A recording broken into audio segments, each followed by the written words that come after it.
El Pleno de la Asamblea tratará este jueves a las 10:30 la proforma presupuestaria 2019. Asamblea Nacional aprobó acuerdo destinado a eliminar la pesca ilegal. Arrancó el segundo debate del proyecto de ley de la Defensoría del Pueblo. Listo informe para segundo debate del proyecto de ley para prevenir y sancionar la violencia en el deporte. Los medios legislativos presentan TVL Noticias Emisión Estelar con Belkis Sánchez.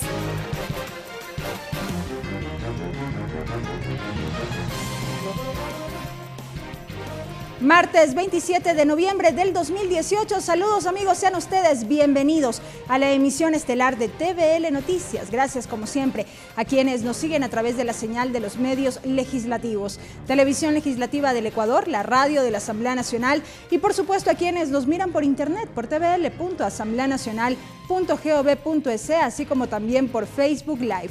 Enseguida la información que ha marcado esta jornada.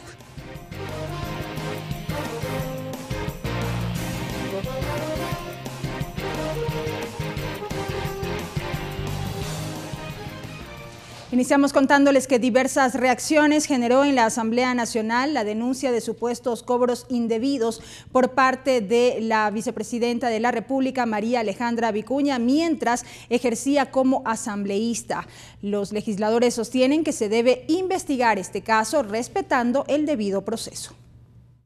Tras la denuncia presentada contra la vicepresidenta María Alejandra Vicuña sobre supuestos cobros indebidos cuando se desempeñaba como asambleísta, la legisladora Jimena Peña señala que es necesario una investigación respetando el debido proceso. Sabemos que hay estas acusaciones, supuestas acusaciones, el tema debe judicializarse y esperamos también que la vicepresidenta pueda pronunciarse sobre el tema para luego de ello pues analizar si existirían o no medidas de control político en torno al tema. El asambleísta Lenin Plaza sostiene que al ser la segunda mandataria, su accionar debe ser transparente. La corrupción hay que combatirla esté donde esté y como dicen, caiga quien caiga. Yo creo que hay los procedimientos respectivos, si es que se comprueba esto.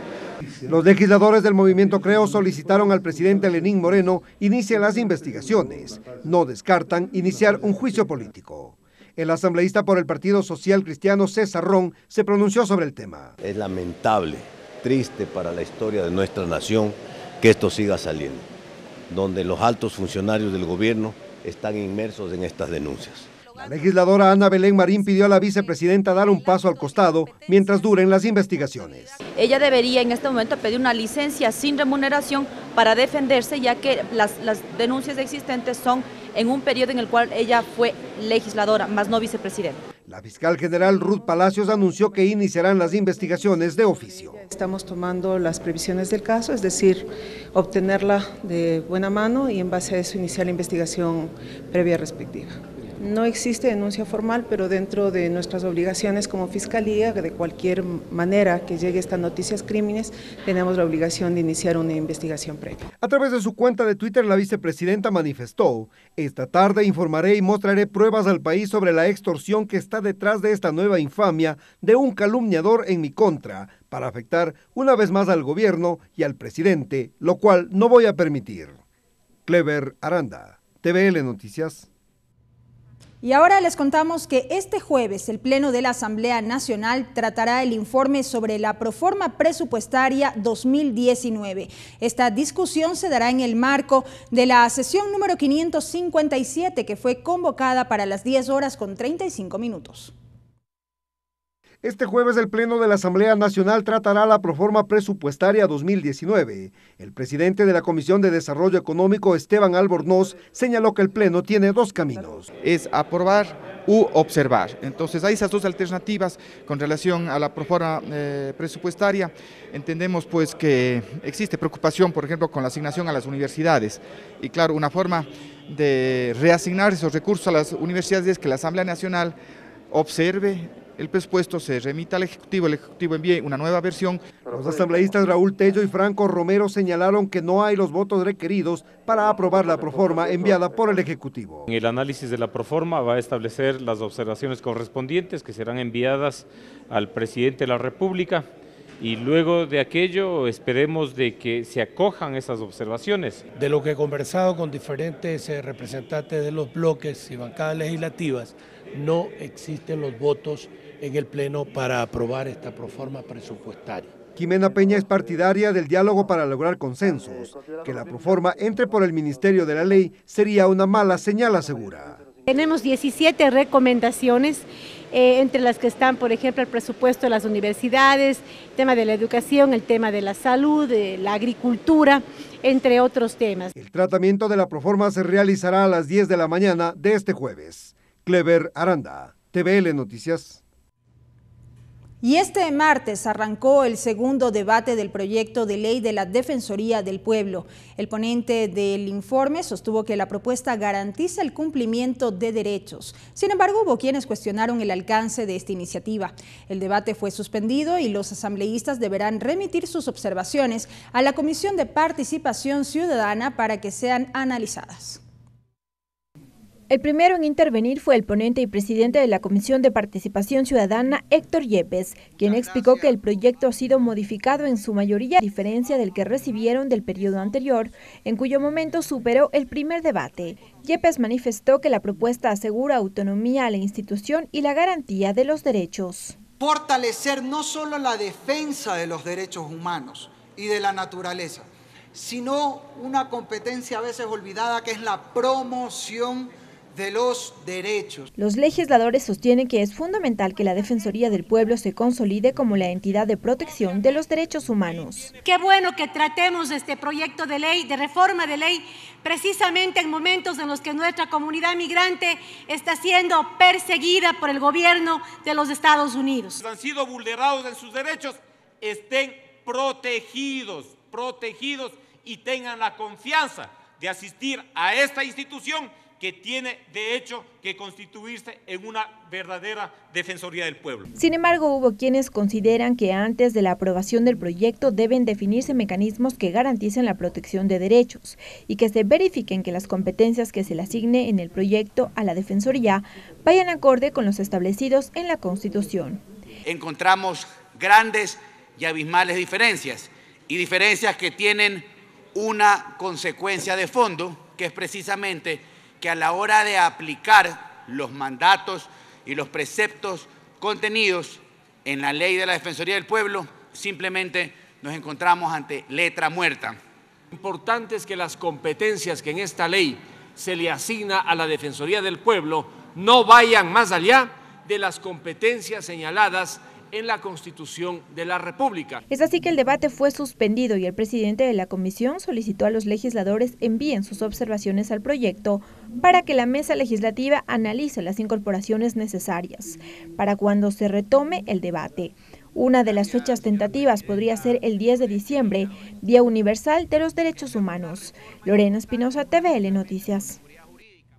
Y a propósito de este tema, la defensora del pueblo encargada, Gina Benavides, saludó la iniciativa que dijo busca garantizar los derechos de los ciudadanos. Ella destacó aspectos que fueron propuestos durante el análisis de este proyecto de ley en la Comisión de Participación Ciudadana. Que la Institución Nacional de Derechos Humanos sea independiente, autónoma y plural es lo que aspira la Defensoría del Pueblo. Así lo señala su titular Gina Benavides, quien saludó que estos principios hayan sido recogidos por la Comisión de Participación Ciudadana de la Asamblea Nacional en el informe de segundo debate de la ley que rige la entidad. La propia ley está generando, vía establecimiento de principios y también de mecanismos concretos en el relacionamiento con otras instituciones del Estado, el cómo se va a garantizar la independencia, y eso creemos que es una garantía para el ciudadano. En este sentido, no faltó el llamado a propósito de la discusión en el Parlamento. Que se evite desnaturalizar a la institución con competencias que eventualmente no tienen relación con el mandato constitucional previsto. Gina Benavides destacó que la ley fortalece el reconocimiento del papel que tienen las personas y colectivos que trabajan en la defensa de derechos humanos. El proyecto de ley contempla la conformación de consejos de defensoras y defensores de derechos humanos, reconoce en la ley se establece qué es ser un defensor y el valor que tiene para la promoción y defensa de los derechos humanos. Otro aspecto destacado es la creación a través de la norma de mecanismos de tutela efectiva en materia de niñez y adolescencia, mujeres, personas con discapacidad, derechos de la naturaleza y de erradicación de la tortura. Estos mecanismos van a permitir operativizar y justamente destacar aquellos temas sobre los cuales la comunidad internacional ha considerado que la Defensoría del Pueblo puede cumplir un papel en la promoción y protección de derechos humanos. El proyecto los contempla y creo que tiene el suficiente sustento. La ley de la Defensoría del Pueblo, ahora en análisis, actualiza una norma que está vigente desde hace 20 años. Belkis Sánchez, TVL Noticias. Y siguiendo en los temas relacionados con los que fueron justamente tratados por el Pleno de la Asamblea Nacional, esta jornada el Parlamento ratificó un acuerdo que busca eliminar la pesca ilegal y promueve la implementación de leyes y políticas públicas que controlen esta problemática. El documento deberá ser remitido al registro oficial. De manera unánime, con 109 asambleístas presentes, el Pleno de la Asamblea ratificó el acuerdo sobre medidas del Estado Rector del puerto destinadas a prevenir, desalentar y eliminar la pesca ilegal, no declarada y no reglamentada, que plantea que los estados se comprometan a implementar normativa, políticas y acciones de vigilancia y control ante la pesca ilegal.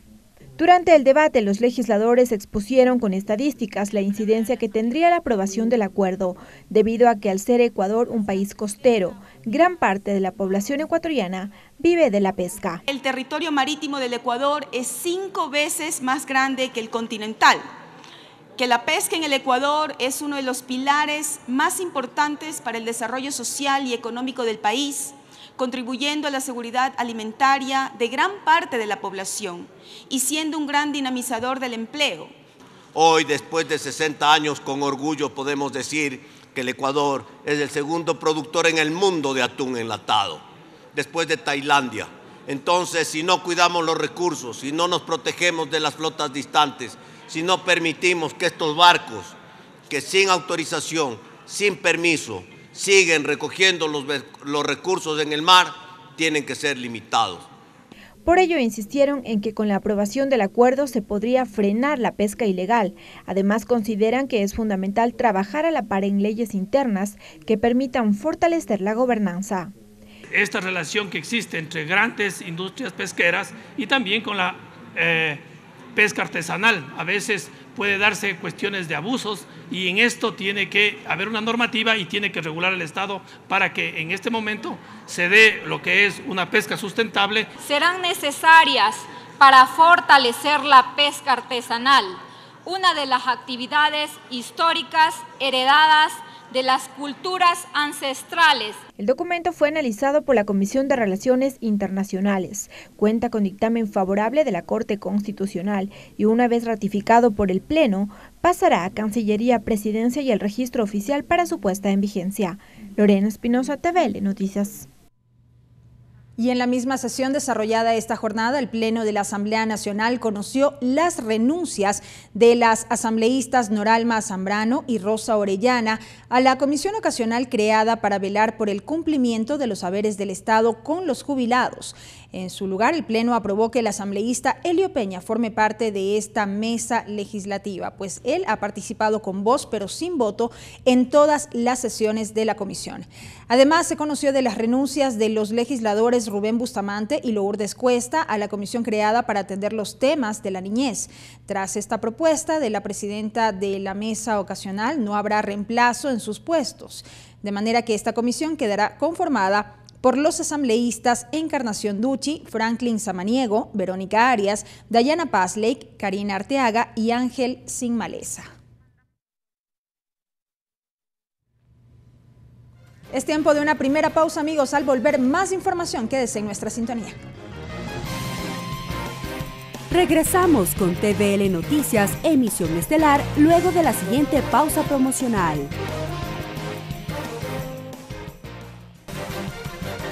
Continuamos con TVL Noticias, emisión estelar.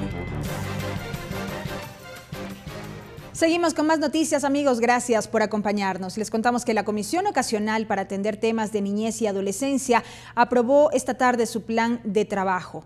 Mariela Logroño se encuentra con la asambleísta Encarnación Ducci, titular de esta mesa, para que nos pueda ampliar detalles de los ejes de trabajo. Adelante. Así es, gracias. El día de hoy la comisión ocasional encargada de atender los temas de niñez y adolescencia conoció la metodología y el plan de trabajo que tramitará esta comisión ocasional. Este trabajo está basado en varios ejes de la legislación, fiscalización, participación y socialización. Ya me acompaña la asambleísta Encarnación Duchi, ella es titular de esta comisión. Asambleísta, gracias por acompañarnos. Cuéntenos, en el tema de legislación ya se abordaría también subcomisiones que estarían a cargo de temas específicos. Así es. Bueno, lo que vamos a hacer ya, el siguiente paso es acordar las subcomisiones. Estamos planteando que se realicen 6 comisiones de acuerdo a nuevas temáticas que le hemos planteado para la reforma integral a la niñez y adolescencia. Esperemos que el día de hoy se apruebe, sobre todo porque estamos planteando nuevos temas a lo que hoy constan en el Código de la Niñez y Adolescencia. En ese sentido, por ejemplo, la Mesa 1 está direccionado para que trate las disposiciones generales y los principios del actual Código de la Niñez y Adolescencia, reforzando todo lo que se pueda reforzar. El segundo eje, por ejemplo, el derechos, garantías y deberes, en donde actualmente está vigente de esa manera. Sin embargo, sí requerimos realizar un análisis más general para ir actualizando los derechos que se plantean en el actual Código de la Niñez y Adolescencia. El tercer eje, por ejemplo, trata sobre las políticas, planes y programas contra todas las formas de violencia hacia niños, niñas y adolescentes. Este es un tema nuevo que vamos a dejar insertado en el Código de la Niñez y Adolescencia, ya que este tema no está hoy mismo contemplado en el Código de la Niñez y Adolescencia. Es decir, asambleísta, una vez que estas subcomisiones presenten los resultados y observaciones, ustedes podrán entonces presentar un consolidado de estas reformas al Código de la Niñez. Eso es lo que vamos a hacer, una reforma integral se ha planteado. Actualmente las propuestas, según las revisiones que hemos tenido, existen más propuestas de reformas al libro 2, que se trata de niños, niñas y adolescentes en sus relaciones de familia. Hay 1 o 2 propuestas sobre el sistema de protección integral a la niñez y adolescencia, pero no existen propuestas de reforma netamente que tengan que ver con los principios generales y las disposiciones generales y los derechos de la niñez y adolescencia. Eso es lo que vamos a trabajar, por eso es que se plantea inclusive en esta Mesa 1 de que trabajemos conjuntamente todos los 7 asambleístas, porque como no existen propuestas de reforma en estos temas, pues seamos conjuntamente quienes vayamos construyendo. Asambleísta, el segundo eje, fiscalización, ¿se tendrá conocimiento también y se acogerá este informe de la Comisión AMPETRA? El eje principal de fiscalización, en razón del tiempo, es dar seguimiento a las recomendaciones de la Comisión AMPETRA. Por ejemplo, el día de hoy se trataba la ley sobre la Defensoría del Pueblo. Nosotros habíamos hecho ya una revisión e inclusive vamos a hacer una propuesta a la comisión que trata esta ley, porque de alguna manera se tiene que ir también ya debatiendo el tema de las recomendaciones de la Comisión AMPETRA en las diferentes leyes que vayan aprobando aquí en la Asamblea Nacional. Finalmente, el eje de participación y socialización. El eje de participación y socialización es un eje transversal que tiene que ir en todo el proceso, es por ello que hemos calificado como un eje independiente para visibilizar más la participación directa tanto de los sujetos de derechos, en este caso los niños, las niñas y las adolescentes, así como toda la sociedad organizada que históricamente ha estado preocupado por garantizar los derechos de la niñez y adolescencia. Existe mucha predisposición de muchas instituciones, de los ministerios inclusive que han estado apoyando en este proceso, como es el caso del Ministerio de Inclusión Económica y Social. Y justamente, ¿qué fecha ustedes ya empezarían con este cronograma de comparecencias, intervenciones en la comisión ocasional? Sí, tenemos previsto en esta semana y 15 días sobre todo analizar el tema de las disposiciones generales y principios generales, en el que también posiblemente vayamos a tener comparecencias de académicos para que nos refuercen sobre estos temas que faltan las propuestas y obviamente vayamos ya consolidando en la propuesta que hoy vamos a analizar. Gracias, asambleísta.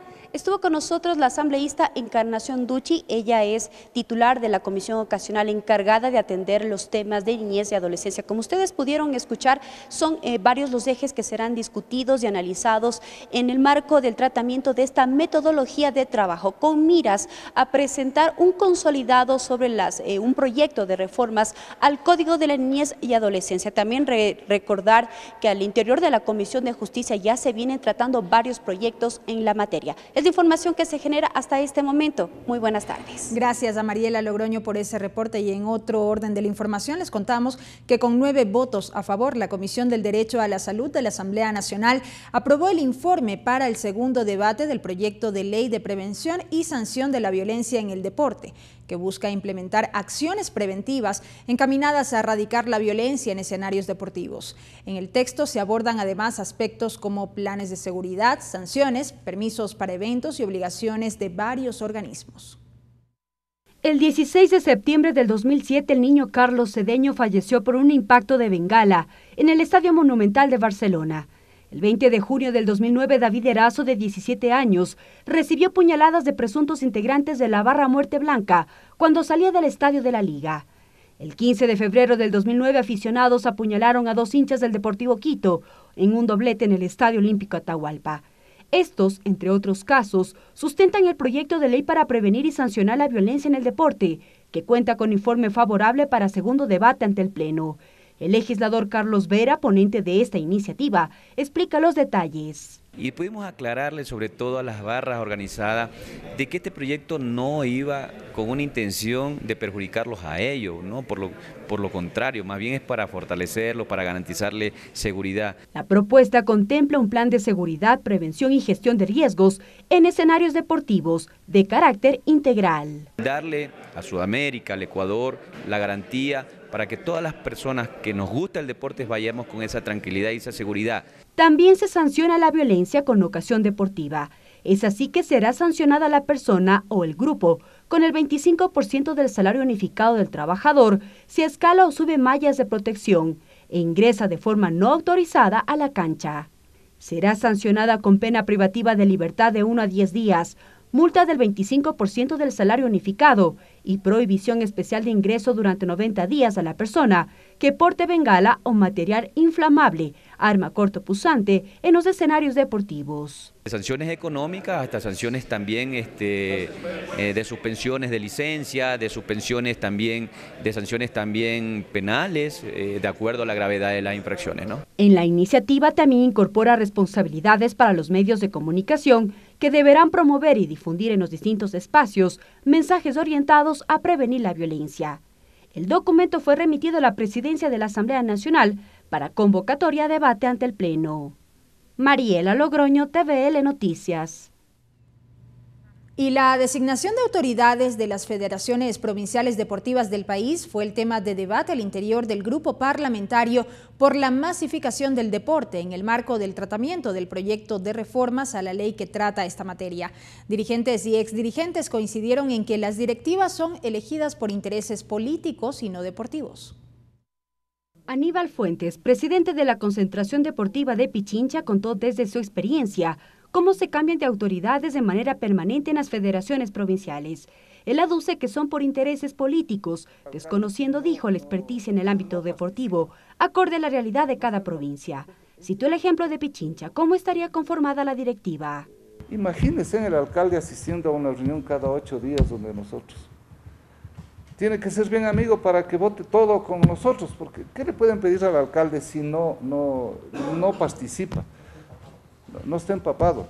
Desde la provincia de Bolívar, Carlos Nina Banda, presidente de la Federación Provincial de Ligas Deportivas Barriales y Parroquiales, coincidió con el criterio de Fuentes, pues aseguró haber sido víctima de constantes críticas y abusos de autoridad.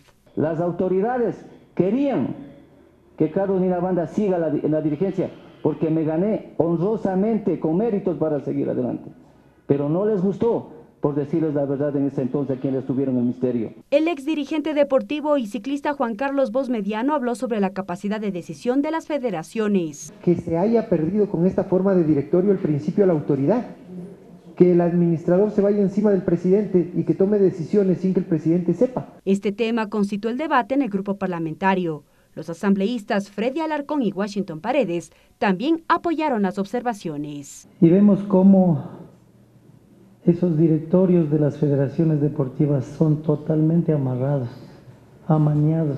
Estamos aquí para hacer todos los correctivos necesarios y nosotros lo hemos vivido desde la parte deportiva. El Grupo Parlamentario por la Masificación del Deporte recibirá nuevos aportes de cara a la elaboración del informe para primer debate del proyecto de reformas a la Ley del Deporte. Mariela Logroño, TVL Noticias. Y la Comisión de Soberanía Alimentaria de la Asamblea Nacional continúa con la revisión del proyecto de ley de regulación y comercialización del banano y otras musáceas. Para ampliar los detalles alrededor de este tema, saludamos ya con nuestra compañera Tatiana Sonnenholzner. Ella se encuentra en la mesa legislativa. Adelante. Gracias, buenas tardes. Así es, me encuentro en la Comisión de Soberanía Alimentaria, quien está tratando la resolución para el informe de primer debate sobre la ley reformatoria y regulatoria al banano, orito y otras musáceas. Junto a mí se encuentra el asambleísta Lenin Plaza, quien es integrante de esta comisión y nos va a ahondar un poco más de detalles para saber de qué se trata este proyecto. Buenas tardes, asambleísta, muchas gracias. Eso justamente, ¿cuáles son los puntos claves que trata este proyecto de ley? Bueno, es interesante, yo quiero saludar a todos los televidentes. En este momento se está realizando ya la aprobación del informe, lo estamos haciendo por títulos, en algunos casos, en otros casos por capítulos, porque hay una ley que reforma la ley del banano, el plátano, el orito y otras musáceas, y sobre todo lo de fondo que se está buscando es una regulación profunda. Muchos dicen e incluso que debe haberse una prohibición de la siembra de banano porque hay en exceso y para permitir una verdadera competencia con otros mercados internacionales. Pero en esa condición no está el orito ni el plátano. Por eso la ley contempla sobre todo una regulación para cada sector. ¿A quiénes han invitado para comparecer en la comisión y que puedan nutrir este proyecto de ley? Bueno, este proyecto de ley sobre todo está siendo impulsado por el asambleísta Carlos Falqués, que es de una provincia bananera. Acá se han invitado a representantes del Ministerio de Agricultura, representantes de los bananeros. Hemos incluso socializado en territorio, estuvimos en la provincia de Los Ríos, en la provincia de Manabí, concretamente en El Carmen, en Los Ríos fue en Quevedo y también estuvimos en Machala. Es decir, se ha buscado que amplios sectores de este sector puedan dar sus opiniones y creemos desde nuestro punto de vista que se está presentando un buen informe y ojalá que con el aporte del Pleno de la Asamblea podamos tener una ley que responda concretamente a este sector. Hasta el momento se ha aprobado el capítulo 1, el 2 y hace un ratito el tercero. ¿Qué contienen estos tres capítulos? Bueno, sobre todo habla de las regulaciones y también en otros aspectos ¿qué es lo que deben hacer algunas autoridades frente a cada producto, ya sea el banano, el plátano y el orito? Nosotros lo que buscamos es que precisamente en este momento corregir los errores que se puedan haber cometido en la redacción para que la ley ya pueda pasar al Pleno, porque queremos que sea aprobada lo más pronto posible. ¿Cuándo va a estar listo este primer informe? Bueno, nosotros esperamos que, por ejemplo, hoy ya podamos terminar la revisión y de allí ya la presidencia de la comisión, una vez que se apruebe, la presidencia de la comisión ya pueda enviarlo a la presidencia de la Asamblea para que se convoque al primer informe. Gracias, asambleísta, gracias por la entrevista y estas han sido las apreciaciones del asambleísta Lenin Plaza sobre este proyecto de ley que intenta regular el banano y otras musáceas. Vuelvo contigo. Gracias a Tatiana Sonnenholzner por ese reporte. Y la Comisión de Educación ultima detalles de lo que será el informe para primer debate del proyecto de ley para institucionalizar el Festival de Artes Vivas en Loja. Con esta propuesta se apunta a garantizar los recursos para este festival y que Loja sea reconocida como capital mundial de la música y la cultura. La legisladora Verónica Arias señaló que el tercer Festival Internacional de Artes Vivas de Loja fue un éxito. Para garantizar que la ciudad sea siempre sede de este evento, promueve la ley para institucionalizar el festival. Que tiene una identidad territorial. La cultura, la música, el arte es una identidad de los lojanos, es una identidad de Loja, una identidad que corresponde a este territorio, que no significa que porque el festival sea en Loja se le está quitando importancia a otros territorios donde se hace cultura. La presidenta de la comisión, Silvia Salgado, manifestó que el informe para primer debate está listo. Señaló también que se busca con la aprobación del proyecto de ley que Loja pueda contar con los recursos para organizar anualmente el evento. De darle un carácter más nacional a este proceso del festival y se incluye de que habrán eventos previos durante todo el año y a lo largo de todo el territorio que culminen en el mes de noviembre en la ciudad de Loja. La asambleísta Salgado también destacó que Loja debe ser reconocida por ser cuna de cientos de artistas y pensadores. El conocimiento que se hace también en este proyecto de la ciudad capital de capital cultural y artística del Ecuador, a la ciudad de Loja. Tercero, se garantizan los recursos que a través del presupuesto general del Estado, el Ministerio de Cultura debe asignar para garantizar la realización año tras año. La legisladora Arias manifestó ante la comisión que este festival permitirá que Loja sea reconocida a nivel mundial. Clever Aranda, TVL Noticias. Entrevista. Bien, y a continuación vamos a revisar una entrevista grabada previamente por nuestra compañera Lorena Espinosa. Ella entrevistó a la asambleísta Doris Solís, quien habló acerca de 2 proyectos de ley de su autoría. Uno de ellos tiene que ver con una iniciativa de ley de reciclaje inclusivo. Lo revisamos enseguida.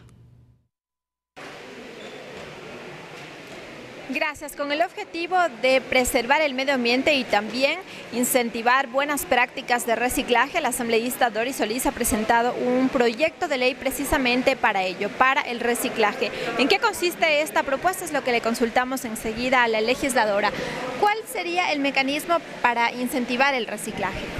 Un saludo a la televisión legislativa y gracias por la oportunidad de compartir a la ciudadanía esta propuesta de ley que estoy presentando en esta semana, que es una ley integral de reciclaje inclusivo. Hay muchas iniciativas ventajosamente que ya se han presentado aquí en la Asamblea para combatir, por ejemplo, el uso indiscriminado de plásticos de un solo uso, etcétera, pero no hay una ley integral de reciclaje y fue uno de mis compromisos de campaña, sobre todo con las asociaciones de pequeños recicladores. Hay miles de familias que viven del reciclaje, tienen un lema muy bonito, basura que no es basura. Efectivamente, hay muchísimo de lo que se produce en las industrias, las botellas de plástico, lo orgánico que puede y debe ser reciclado en un concepto de sociedad que es sostenible, que ve que tenemos que heredar a las generaciones futuras un mundo sostenible, una forma de funcionamiento y un estilo de vida que sea sostenible. Esto implica reciclar, reutilizar, reusar las cosas, y atrás de ello en muchos países hay ya toda una industria que aprovecha todo lo que puede reciclarse.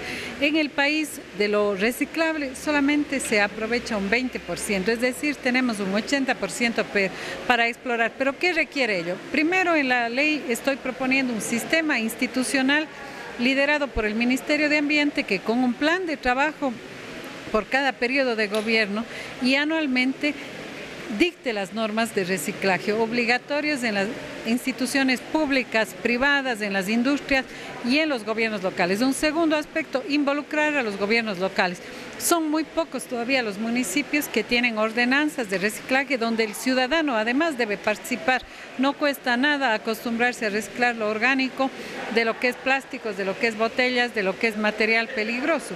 Todo ello debe estar ya en la cultura ciudadana y es otra de las propuestas de la ley.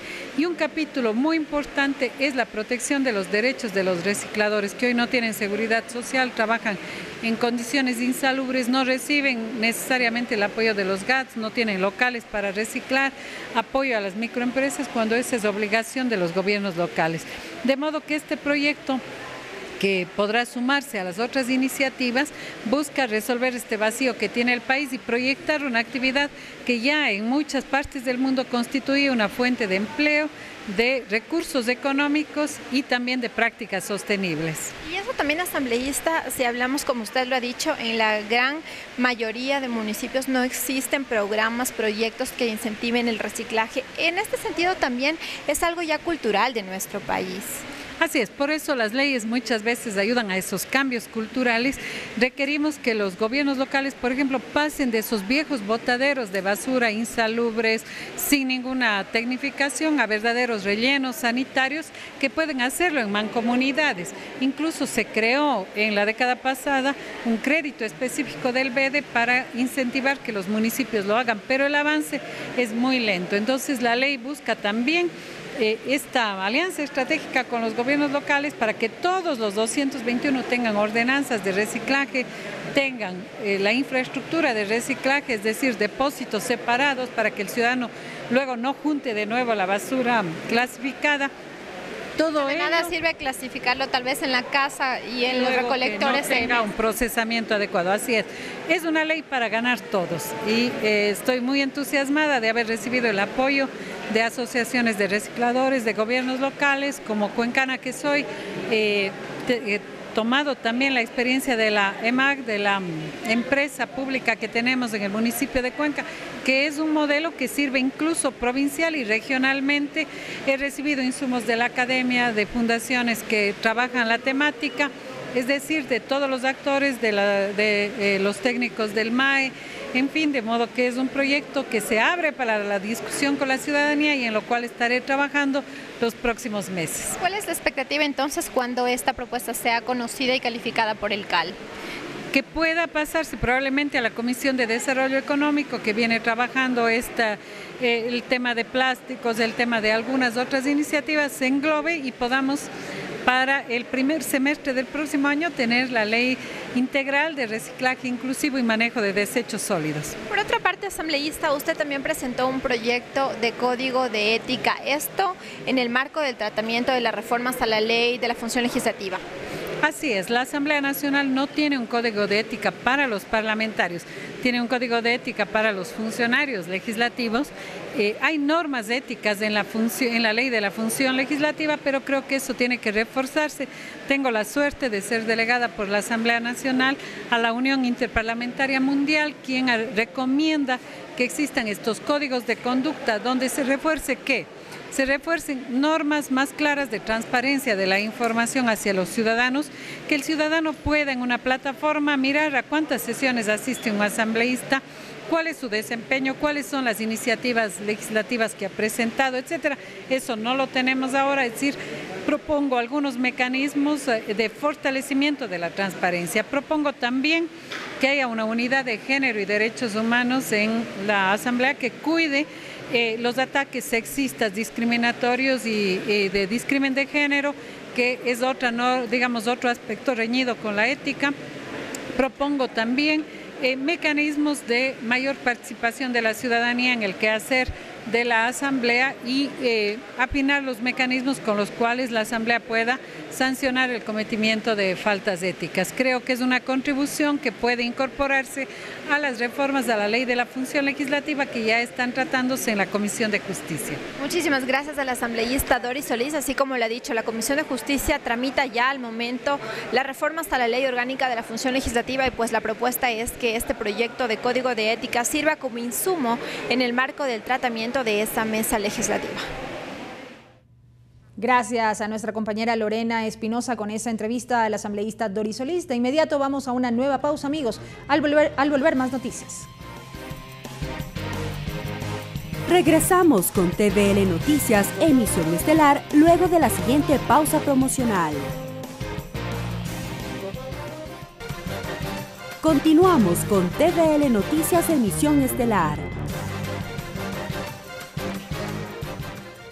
Seguimos informando. La presidenta de la Asamblea Nacional, Elizabeth Cabezas, recibió en su despacho a Fernando Herrero, director del Instituto Nacional Demócrata, para intercambiar experiencias en lo referente a avances en legislación sobre Parlamento abierto. Aquí lo revisamos.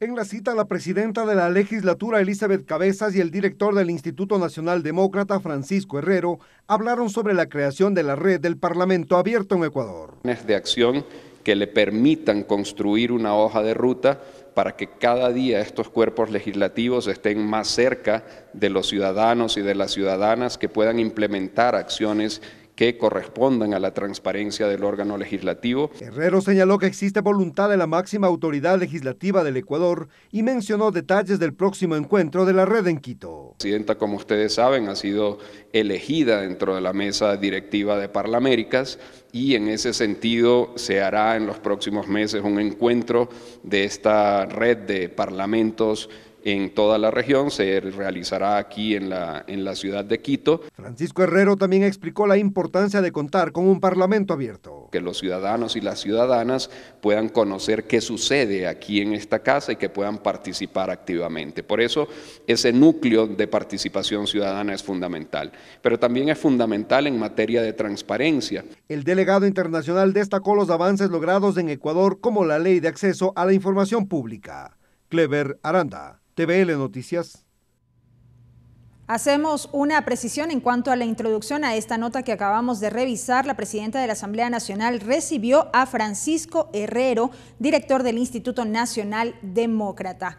Ahora vamos con otro tema y les contamos que en el marco de la Semana de la Transparencia, la Defensoría del Pueblo entregó este martes a la Asamblea Nacional el informe anual de cumplimiento de la Ley de Transparencia y Acceso a la Información correspondiente al periodo enero-diciembre del 2017. La defensora del pueblo encargada, Gina Benavides, dijo que el porcentaje de cumplimiento por parte de las entidades públicas ha sido alto, al ubicarse en el 97,34%. Esto significa que de 1.501 instituciones, 1.461 presentaron su información pública. En el acto de entrega participó el presidente del Consejo de Participación Ciudadana y Control Social Transitorio, Julio César Trujillo, quien destacó que la transparencia en el desempeño de funciones debe ser un hábito de los servidores. Y así finaliza la emisión estelar de TVL Noticias. Gracias por habernos acompañado. Tengan todos una muy buena noche. Los medios legislativos presentaron TVL Noticias, emisión estelar.